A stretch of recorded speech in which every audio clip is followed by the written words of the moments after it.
Hello friends, आज हम बात करने वाले हैं दी मेड के बारे में। यह कहानी है एक लड़के की जिसे अपने पिता के मेड से प्यार हो जाता है। कहानी की शुरुआत होती है और हम एक 17 साल के लड़के को देखते हैं जिसका नाम है जैक। जैक अपने पिता से दूर रहता है। उसके कभी भी ताल्लुकात अपने पिता के साथ ठीक नहीं रहे हैं, मगर इस बार उसके अंकल डोनाल्ड ने कहा है कि अपने पिता के पास जाओ और कुछ समय उनके साथ बिताओ, तब कहीं तुम्हारे ताल्लुकात बेहतर हो जाए। इसलिए जैक वापस आ रहा है अपने पिता के पास। जैसे ही वह कार से उतरता है, हम उसके पिता को देखते हैं जिसका नाम है डेविड। अपने बच्चे को देख के बहुत खुश है, लेकिन जैक बिल्कुल भी खुश नहीं है और डेविड भी इन बातों को महसूस कर पाता है। घर के अंदर आने के बाद जब डेविड बार बार बेटा कह के बुलाता है तो जैक कहता है कि प्लीज आप मुझे बेटा कह के मत बुलाइए। फिर वो चला जाता है अपने कमरे में। जब वो स्मोक कर रहा होता है तभी खिड़की से देखता है कि नीचे एक लड़की है जिसके हाथ में बहुत सारे कपड़े हैं और वो कपड़े सुखाने जा रही है। तो वो भी नीचे आकर के देखना शुरू कर देता है। उस लड़की को पीछे से डेविड आता है और कहता है कि इस लड़की का नाम मारिया है, ये मेरी मेड है। जब से मेरा तलाक हुआ तुम्हारी माँ के साथ साथ तब से घर का काम करने के लिए मैंने मारिया को यहाँ पर रखा है। वो मारिया को बुला करके दोनों को इंट्रोड्यूस करवाता है और यहाँ से चला जाता है। तब ये दोनों बातें करने लगते हैं। मारिया पहले पूछती है जैक के बारे में, फिर जैक से कहती है कि अपनी माँ के बारे में कुछ बताओ। जैक ऑफेंड हो जाता है और कुछ नहीं बोलता, जाने लगता है। मारिया समझ जाती है कि जैक को यह बात बुरी लगी है। वो जैक से आकर के कहती है कि तुम अपने पिता से बात नहीं करते, मैंने तुम्हें पहले कभी भी यहाँ पर नहीं देखा था, इसलिए मुझे लगा कि कहीं तुम अपने माँ के ज्यादा करीब हो गए, मगर मेरे ये पूछने से अगर तुम्हें बुरा लगा है तो मैं माफी चाहती हूँ। जैक कहता है कि मेरे पिता ने कभी भी मेरी माँ के बारे में तुम्हें नहीं बताया, इसीलिए मैं अपने पिता से नफरत करता हूँ। इतना कहने के बाद वो अपना कैमरा उठाता है और चला आता है। बाहर आने के बाद वो चारों तरफ घूम घूम कर तस्वीरें ले रहा है। तभी एक लड़की की नजर पड़ती है जैक पे। उसे देखकर के ऐसा लगता है कि वो जैक को पसंद करने लगी है। जैक उस लड़की की तरफ मुड़ के भी नहीं देखता और ऐसे ही चलते रहता है। वो लड़की यहाँ से निकल जाती है। शाम को आता है जैक वापस घर पे। मारिया कहती है कि मेरा काम खत्म हो गया, अब मैं घर जा रही हूँ। इन बातों को सुनने के बाद जैक कहता है कि मैं भी माफी चाहता हूँ, मैं उस समय कुछ ज्यादा ही गुस्सा हो गया था, मुझे तुमसे ऐसे बात नहीं करनी चाहिए थी। मारिया समझ जाती है कि अब सब कुछ ठीक है, वो आकर के बात कर सकती है। जैक से वो जैक के पास बैठती है और पूछना शुरू कर देती है उसकी माँ के बारे में। जैक कहता है कि मेरे पैदा होते ही मेरी माँ की मौत हो गई थी। मारिया कंफ्यूज हो जाती है और कहती है कि मुझे लगा कि डेविड का तलाक हुआ है। जैक कहता है कि नहीं, मेरी माँ के मौत के बाद उन्होंने दोबारा शादी की थी और उससे तलाक हुआ। मैं उस औरत को बिल्कुल भी पसंद नहीं करता था। और मारिया यहाँ से चली जाती है। जैक अगले दिन फिर से कैमरा उठाता है और चला आता है पार्क में फोटोज खींचने के लिए। तब दोबारा हम उसी लड़की को देखते हैं। वो आती है जैक के पास उससे बात करने के लिए। इस लड़की का नाम है बेकी। वो पूरी कोशिश कर रही है कि वो जैक से बात कर सके, मगर जैक बिल्कुल भी इंटरेस्टेड नहीं है। थोड़ी देर के बाद जब ये दोनों बातें करना शुरू करते हैं तभी मारिया बगल से गुजरती है और जैक मारिया को देखने लगता है। बेकी को यह बात बिल्कुल भी अच्छी नहीं लगती, फिर भी वो शांत रहती है और जैक को कहती है कि हम दोनों कॉफी पे जा सकते हैं। पर जैक मना करके यहाँ से निकल जाता है और वापस आता है अपने घर पे। वो देखता है कि मारिया बाहर बैठ करके किताब पढ़ रही है। तब वो उसकी फोटोज लेना शुरू कर देता है, वैसे ही पीछा करते रहता है। मारिया का जब वो किचन में आकर के खाना बनाती है तब वो वहां पर भी उसकी तस्वीरें खींचता है तो मारिया मजाक बनाने लगती है जैक को ये बात बिल्कुल भी अच्छी नहीं लगती। वो जैक को कहती है कि तुम्हारे पिता तुम्हारे बारे में मुझे क्या बताया करते थे। जैक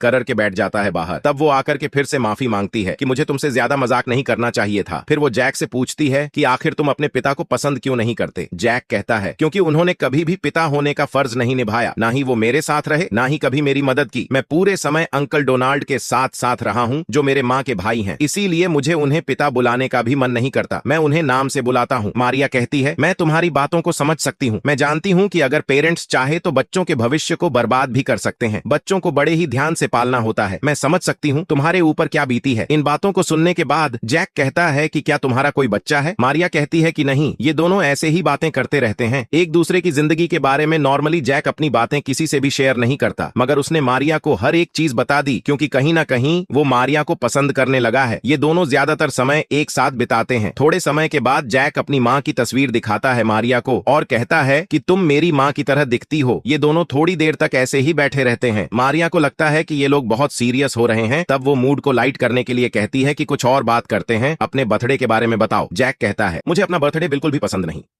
मारिया को इस बात का एहसास नहीं होता। वो कहती है कि अपने बर्थडे सबको पसंद होता है, ये साल के सबसे खुशहाल दिनों में से एक है। उसे ये बात याद नहीं आती कि जैक के बर्थडे के दिन ही उसकी माँ की मौत हुई थी। मारिया ऐसे ही सवाल जवाब करती रहती है। तब जैक चला आता है घर के अंदर और बैठ जाता है। मारिया उसके पीछे पीछे आती है और माफी मांग करके कहती है कि मुझे अब याद आया कि बर्थडे के दिन तुम्हारे साथ क्या हुआ था, लेकिन तुम उन चीजों को भूल सकते हो। जैक कहता है अगर मैं बर्थडे मनाऊंगा तो मुझे लगेगा कि मैं अपनी माँ के मरने से बहुत खुश हूं। इतना कहते ही वो मारिया से पूछता है कि तुम्हारा पति कहाँ है। मारिया कहती है कि मेरी शादी नहीं हुई। जैक कहता है कभी तुम्हारी लाइफ में कोई लड़का नहीं आया। तो मारिया उदास हो जाती है और अपनी कहानी सुनाना शुरू करती है। जब वो 17 साल की थी तब उसे एक लड़के से प्यार हो गया और मारिया प्रेग्नेंट हो गई।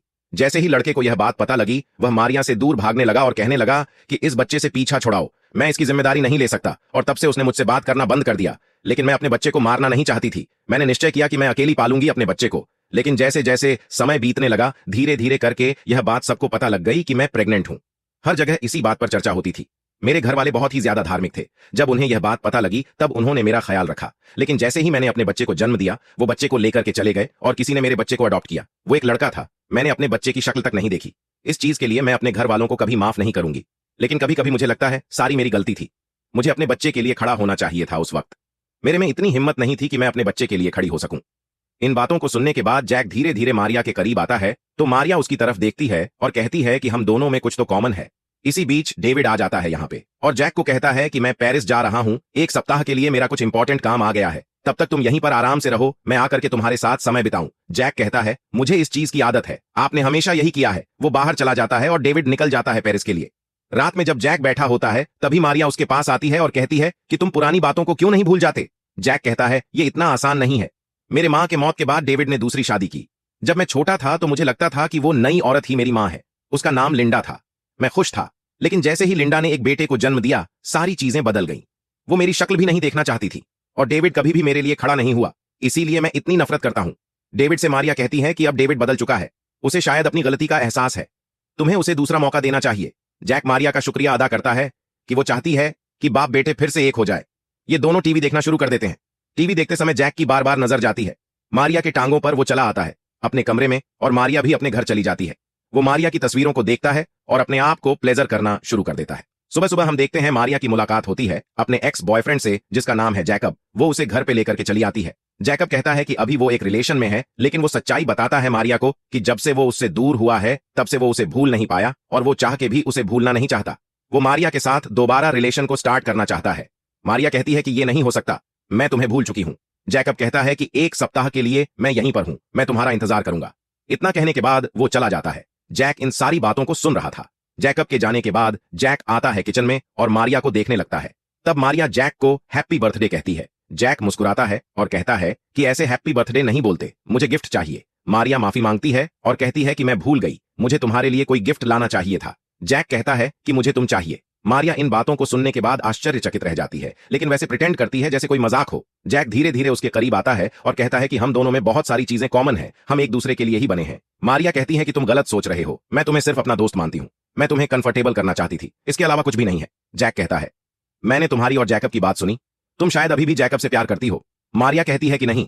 तब जैक कहता है फिर क्या दिक्कत है, मैं तुमसे प्यार करता हूं और तुम्हारे साथ रहना चाहता हूं।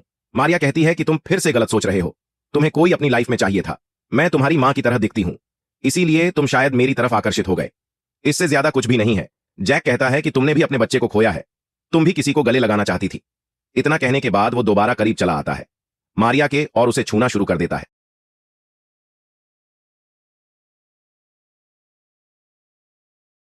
तो मारिया उसे थप्पड़ मारती है और कहती है कि दोबारा ऐसा मत करना। जैक उदास हो जाता है। इसी बीच यहां का डोरबेल बजता है। मारिया जैसे जाकर के दरवाजा खोलती है, वो देखती है कि दरवाजे पर बेकी है। जैक भी आ जाता है। यहाँ पे बेकी जैक को बाहर चलने के लिए पूछती है। कॉफी पे जैक बहुत गुस्से में है, इसलिए हाँ कह देता है। अब जाते समय वो बेकी के कंधे पर भी हाथ रखता है। ये चीज मारिया को अच्छी नहीं लगती, कहीं ना कहीं वो जेलस फील कर रही है। बेकी और जैक यहाँ से दूर निकल जाते हैं। जब ये दोनों बाहर होते हैं तब बेकी कहती है कि मैं कई दिनों से तुम्हारा पीछा कर रही थी और ऐसे ही मुझे तुम्हारे घर के बारे में पता लगा। जैक कहता है तुम मुझे स्टॉक कर रही थी। बेकी कहती है कि हाँ, लेकिन मेरा इरादा कभी भी गलत नहीं था। क्या तुम मेरे बॉयफ्रेंड बनना चाहोगे? जैक थोड़ी देर के लिए रुक जाता है, फिर कहता है कि आज मेरा बर्थडे है। तब बेकी उसके गाल पर किस करती है, कहती है मेरा घर बगल में ही है, मेरे माता पिता बाहर गए हुए हैं, तुम चाहो तो मेरे घर पर चल सकते हो, हम कुछ अच्छा समय बिताएंगे। वहां पर अगर बेकी कुछ दिन पहले मिली होती तब जैक उसके घर पे जरूर जाता, लेकिन अभी जैक का दिमाग अटका हुआ है मारिया पर, इसीलिए वो मना करके निकल जाता है। वापस आने के बाद जैसे ही वो घर के अंदर दाखिल होता है, देखता है कि मारिया बैठ करके रो रही है। तब वो मारिया को कहता है अगर तुम मुझे सिर्फ अपना दोस्त मानती हो तो रो क्यों रही हो? मारिया के पास इसका कोई जवाब नहीं होता। जैक दोबारा उसके करीब आना शुरू कर देता है, कहता है मैं तुम्हें चाहता हूं, मैं चाहता हूं कि तुम भी मुझे चाहो। वो एक बार फिर से उसे छूता है। मारिया बार बार मना करती है मगर वो नहीं रुकता। थोड़ी देर के बाद मारिया उसे दूर हटा के बाहर बैठ जाती है। तब दोबारा जैक उसके पास आता है। मारिया कहती है हम दोनों का कोई भविष्य नहीं है, तुम उम्र में मुझसे बहुत छोटे हो, हम कभी एक साथ नहीं रह पाएंगे। वो कहती है कि क्या तुम्हारी पहली कोई गर्लफ्रेंड रही है? जैक कहता है कि नहीं, कभी मैं किसी लड़की के इतना करीब नहीं आ पाया। मैं किसी भी लड़की से कनेक्ट नहीं कर पाता था, लेकिन तुमसे मिलने के बाद सारी चीजें बदल गईं। वो मारिया को कहता है कि तुम मुझे भी वैसे ही त्याग रही हो जैसे तुमने अपने बच्चे को त्यागा था। थोड़े समय के बाद तुम मेरे लिए भी पछताओगी, लेकिन मैं बहुत दूर चला जाऊंगा, पर चाहे कहीं भी चला जाऊं मैं तुम्हें कभी नहीं भूल सकता। तुम चाहो तो मुझे भूल सकती हो। इन बातों को सुनने के बाद मारिया उसके करीब आ जाती है और पहली बार किस करती है जैक को। अब ये दोनों एक दूसरे के पास आने के लिए तैयार हैं। पूरे दिन ये लोग एक साथ ही रहते हैं। मारिया जैक को कहती है कि हम अपने पास्ट को कभी भी नहीं बदल सकते। जो कुछ मेरे साथ हुआ या तुम्हारे साथ हुआ, हमें उन सारी चीजों से ऊपर उठना पड़ेगा। तुम्हें अपने पिता से बात करनी चाहिए। एक बार उनके साथ बैठो और उनसे बात करो, तभी तुम्हें पता लगेगा कि उनके दिल के भीतर क्या है। जैक हंसता है और मारिया को कहता है कि जैसे ही वो वापस आएंगे मैं उनसे जरूर बात करूंगा। मारिया खुश हो जाती है और चली जाती है किचन में डिनर बनाने के लिए। तब जैक उसके करीब आता है और ये दोनों इंटीमेट होना शुरू कर देते हैं। मगर थोड़ी देर के बाद यहां पे डेविड आ जाता है। डेविड बहुत खुश है। वो अंदर आते ही सबसे पहले जैक को बर्थडे विश करता है और कहता है, मैं तुम्हारे लिए गिफ्ट लेकर के आया हूं। जब वो गिफ्ट आगे करता है तब जैक पहले मारिया की तरफ देखता है, फिर गिफ्ट ले लेता है। डेविड कहता है, मैं चाहता हूं कि आज हम दोनों बाहर डिनर पे चले। बहुत मजा आएगा, मैं तुम्हारे साथ समय बिता पाऊंगा। फिर डेविड मारिया को भी पूछता है कि अगर वो चाहे तो वो भी चल सकती है, मगर मारिया मना कर देती है। वो चाहती है कि ये दोनों एक साथ समय बिताएं ताकि एक दूसरे को बेहतर तरीके से समझ पाएंगे।